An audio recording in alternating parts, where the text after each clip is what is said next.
Joining us now is Carl Wernicke, who spent 33 years as a reporter and editor before retiring from the News Journal in April of 2012. He joined the IHMC in May as Senior Writer and Communications Manager. That's a fancy title. Yes, he had a whole 30 days off. How was retirement? How was retirement that 30 days? Too short. I actually didn't want to go to work that quickly again, but I couldn't turn it down. Yeah. But Carl is also a regular contributor to WUWF and is the raiser of happy chickens on Garson Point. Yes, I am. Are your chickens still happy? Yes, they are. They're very happy. I think they're probably the most spoiled chickens in the area. Well, thank you so much for being here. Obviously, your role with the IHMC is an important makes you an important voice in this conversation. They have planned this $8 million expansion of the facility that I think everyone is very excited about. That's the kind of development that we want. Those are brain power jobs. Those aren't, destructive kind of taking out of the ecosystem jobs. But there's a snag. Can you talk some about where the project is in limbo and some of Dr. Ford's concerns about? Well, the obvious most important concern is how much sense does it make to build a rather large addition in an area that's flooding, and this rains in April 29th, 30th were not the first time. I think just a year or two before, just a heavy rain had come and a bunch of cars in the parking lot were flooded while people were inside listening to the evening lecture, and a number of cars were destroyed because of that, because of the flooding.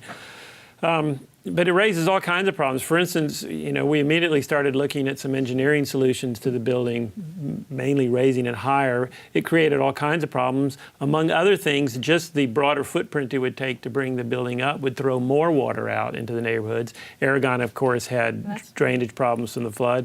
We didn't feel like it would be good neighbors to create more of a problem.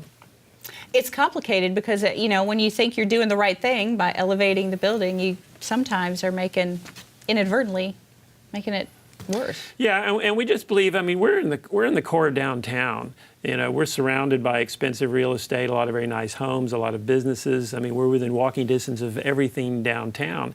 And for us to flood so easily indicates how serious the problem is throughout that area of downtown. Mm-hmm, absolutely. Well, I know from someone who invests in downtown, and I don't want people to think, well, gee, we don't live downtown, so even though they might not, what issue is it of ours? Well, first of all, it's where do you get the water from? Yeah. So actually, much of the water comes from the northern part of the county, which goes into downtown. It's like if I live in a neighborhood and I was taking my water and dumping it in my neighbor's lot, eventually I could say, well, that's not my issue. So in essence, it's the whole entire county's issue, because that's where the water comes from. And then, of course, with investments and so on, looking at, I own now the News Journal location, and I think that's always flooded quite easily. It's how do you create those investments in downtown that work well to get investments? And then even, we have us and Eddie Todd own a building called De Villers Square. And when we went to put a parking lot in, we had to put in a big retention pond, which actually takes away, again, developable space, and certainly doesn't look that great either. So tell us about the expert you brought in, because we've done that a lot in the city. We bring in experts and they do a great job, they do a great talk, and then they leave and nothing happens, so we bring in the next expert. So tell us about the expert you brought in, because he seemed to be very well received. Yeah, it was David Wagner from, I believe it was Wagner and Ball in New Orleans, and his design team has put together a $6.5 billion plan for New Orleans, which is watershed management. Obviously, ours is a smaller thing. But Wagner really has studied it, and they've tried to look at how do you go about this in a different way, which is instead of just pipes and drainage, and he says drainage is a bad word is what he said, what I thought was interesting. And really the concept he brings is you start preventing stormwater runoff at the source. You go to the very head of the flow. Pensacola, it comes down pretty rapidly. As you pointed out, we get a lot of rain in the county. It then flows downhill, and it comes down pretty fast. And in fact, that was what was happening downtown. As the water was rushing through those pipes and the pipes were backing up, the water is shooting up out of the drainage system and flooding. And Wagner said, he believes you've got to have drainage ponds and you've got to have pipes. Sure. But you've got to start pulling that water out of the column at the very beginning. And he said that could start as much as homes and businesses, that instead of having cement or paved driveways or paved parking lots, have pervious surfaces where the water flows in. Homeowners having rain barrels that collect it, garden spaces. No, I love those ideas, because those were doable ideas Yes. that didn't take Yes. a big heat, a big water pump, didn't take a lot of construction. And it also builds in involvement from everyone. That's something, Yes. it helps make the connection for people to what you both have mentioned, which I think is important, that if I don't live in downtown, why do I care if it floods? Because you're contributing. The system is all connected. And it may be that people who live in the county work at some of these businesses downtown. I mean, a lot of our employees live in Aragon, but they live all over the area. I mean, I live in Garcon Point in another county, but a lot of people live in Santa Rosa, in Escambia County, and come Right. downtown to work. But, you know, one thing he was pointing out, too, is you can use a lot of our parks. We have a lot of parks in this area. Yes, 92 parks, I think, in the city alone. But he said when he drove around and was looking at parks, he noticed a lot of them are built up. Yes. Well, they kick the water off. He said we ought to use the parks to collect the water. And he says they might be wet for a little while, but he said, but would you rather have the parks wet or have the neighborhoods wet, the homes wet? So his whole idea is to approach this from a systematic watershed approach that uses a lot of different methods to get a handle on the water. That's really a different mindset of dealing with it. I know that someone said at one of the meetings at which he spoke, you know, engineers love concrete because you know what's going to happen when you pour it. But this idea of trying to treat as much of the rainfall where it lays is a very different mindset. It's certainly less disturbing to the environment physically, which I think is a good thing. But well, the other thing I liked about him, he stresses, a lot of times people think it's either the environment or it's the economy. He stresses it's all of a piece. And what he says is, and what they're going to be doing in New Orleans and what they've done over in the Netherlands, which is where he did a lot of his study. He brought in a lot of experts from the Dutch, who of course live holding back the sea but managing the water. He said we should use the water as an asset. So you create things that make neighborhoods more fun, and you do ponds like Admiral Mason Park instead of the traditional ones we think of with the chain link fence around a barren ditch. Right. So he says you create with the water assets that make the neighborhoods more attractive, that make people like to live there. Well, I travel a lot. I've been to cities now, downtowns, where they actually look like they have little streams coming through them instead. And, kids play in them, and they do all sorts of things to move water. Yeah, exactly. And so it is that new thinking. And, what you were saying, we're hoping that he was very well received here. And he really liked Pensacola. He was surprised, I think, what he found here. He's creative. I think if you're creative, and I have a quote I made up years ago that says, if you see a problem and you think there's a solution, you have a human responsibility to bring that solution. And obviously he's a solution person. He sees us with the problem. And it's sort of an exciting place for a creative individual like that.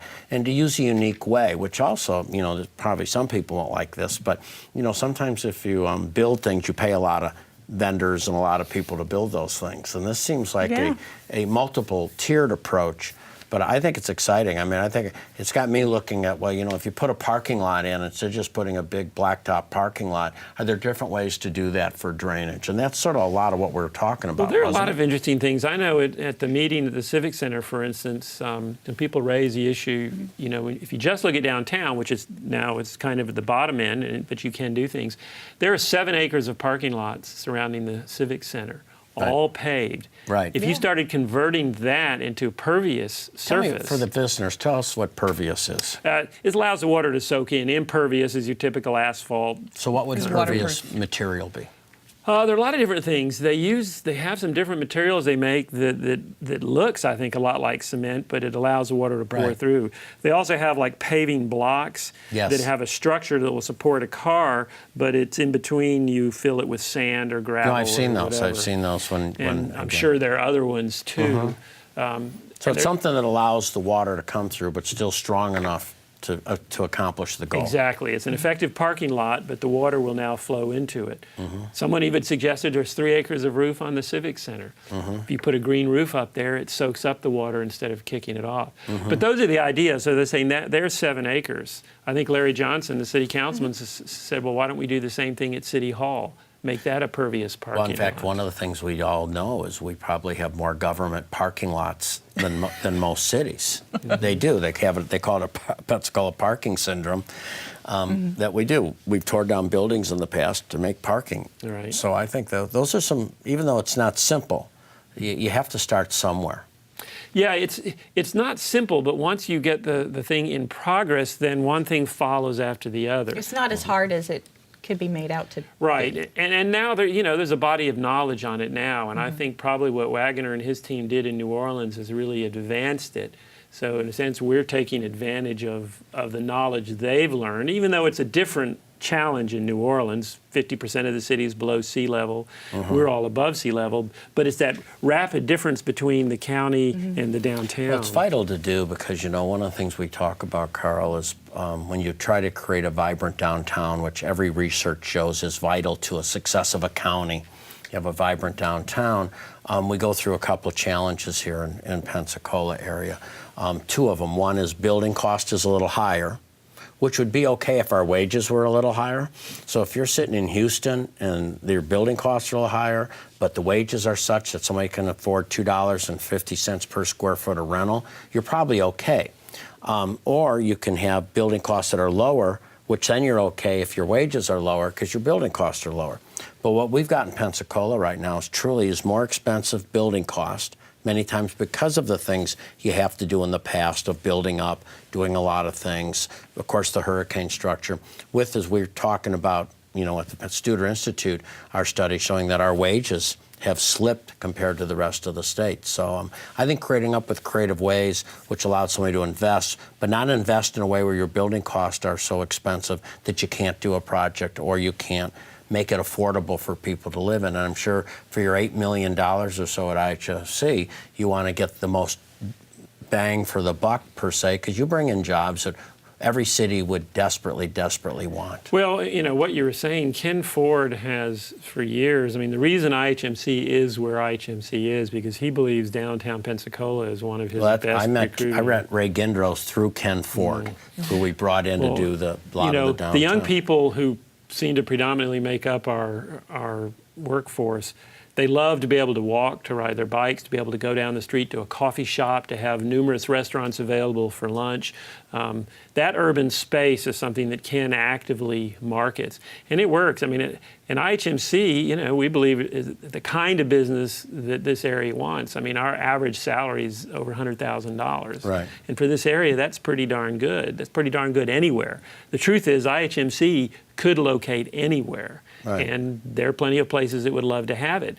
But Pensacola really is a strong argument for IHMC to be here because we can recruit using this downtown. Well, that's the same thing with now the maritime office buildings going up. It has Studer Group and MCare, which is going to bring 200-something, well-paying jobs, good benefits downtown.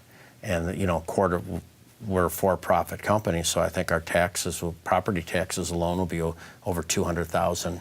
Well, it's interesting, going back to my newspaper days, I always took the advice some editor told me years ago, don't drive to work the same way every way and don't always go home the same way. You need to take different roads and see what's going on. And so I've always done that, and I guess maybe I'm naturally curious anyway. Well, I've just been noticing lately, you drive around the fringes of downtown, all of a sudden people are building homes. Right. They're buying up lots, yes, and homes are going up on these lots. It's and that's really the key right now. It really, truly is for the long-term success of downtown is attracting residential, because we've had a lot of people that have invested in businesses and so on, and they've done it feeling that it's moving in the right direction. That's Ken Ford, who really deserves great credit for this because he was a real trailblazer way before me, seeing the vision of what that could be. And we used to talk when the Maritime Park project was going on about the need to create other amenities for people to enjoy. So he's been a trailblazer, and now we're seeing more people follow. Well, and of course, what follows from that, though, is each of these homes that are being built, these are all vacant lots right now, basically grass. If rain falls and it soaks in. Well, one by one, they're filling in. So it becomes even more important to get your system in place for handling the stormwater, because as we develop, and particularly as downtown develops, it's only going to get worse in terms of the surfaces being covered and the stormwater being thrown off. Right. We have that. It's out for RFP right now. The design portion of hopefully what the tenant will be in the technology campus, which is right there up the street from y'all, next to the Civic Center. It's been empty for 5 or 6 however long years, it's been however open. long it's been there. And to get to your point, that's grass now, which is great. And we want it developed. It's not like we want, I don't want people to have the impression that it's like, no, don't build anything, because that's not what you want. But it needs to be thoughtful, and that's not something that our elected officials collectively have excelled at, being thoughtful and cooperative together. Well, and also I think for people, you have to be willing to let people go up. And I think that's a big change. You know, one of the challenges we've had with height restrictions is you couldn't go up. Right. So, for example, our building had to be 4 stories because we could only go up so many square feet. We could have went up farther and taken less land. But see, in the city right now, there's height restrictions at times. So I think you've got to look at vertical growth takes up less space, takes up less ground. So we've got to be very, very creative about that. Well, Carl, let me ask you something. You've been in Pensacola a long time. You were at the News Journal a long time. You had your 30-day retirement, and then you're back of IHMC. And the one that you have a great reputation of someone that studies the topic and so on. Well, but we've seen people come into this town before. We've seen experts come in, and we've seen sizzle and a lot of excitement. Task Force, you know, we should go to Task Force Anonymous here in this town. But now tell us, how much confidence do you have? That's my first question. And number 2, for us to really pull this off, what do the people, what do we need to do to make this a reality? Well, I really think they understand the problem. You know, we had a meeting early on at IHMC, and I think the people that respond, they were all serious, significant, long-time downtown investors, people like Bill Dollarhide, you know, one of the foundational retail merchants on Palafox. Ed Carson, who's a builder who's got a lot of property downtown, built those really nice buildings just down the street from us. He's the owner rep for the Ys, the new Y going up, so he gets that. So the people were all serious, and I think both the city council, the mayor, and the county commissioners heard what was being said. I think they understand it. Now the question is, well, how does that translate into action? And one thing David Wagner said really struck me. Of everything he said what was most important was not the engineering to solve the problem, it's what direction are the engineers given. And that's what's going to be key for a stormwater task force or whoever comes together. Right. What is it we want to do? Are we just going to do what we've always done, which is maybe try and fix a few pipes and dig a few more ponds? Or are we going to say, now let's take a region-wide, system-wide watershed approach to this problem? So it's the direction, the charge that's given to the engineers that's going to determine. And don't you think that because some of the pressure is coming, I mean, this is not a government-driven process. Mr. Wagner being here is not driven by a bureaucracy. That's the local business community, the citizenry, in the form of Mr. Ford, obviously, Dr. Ford, but pushing for something to happen. That's a constituent. I think that's a positive difference that gives me some hope that we might see action. What I like is I think of this. I've got skin cancer that pops up on my face, and I could put some things on it. I could cover it up. I could probably go in and the doctor could just take the top off, but it's just treating the symptom. And if we just look at downtown, we're treating the symptoms. Right. And what I've heard you say, Carl, you have to go to the root cause. And the root cause may be far from where the problem is. So I think the fact, too, giving the engineers the direction of going up where it's really coming from, because the sooner you can stop it, the better. So, well, we both, on behalf of Shannon and I and the people, even the Studer Institute, we just are so glad that you didn't retire. We're glad that we're glad that you're back on the field, because this community needs you, Carl, and we appreciate not only your commitment in the past, but your current commitment and your commitment again in the future. Thank you. Well, thank you. That's very, very kind. Thank you so much for being with us.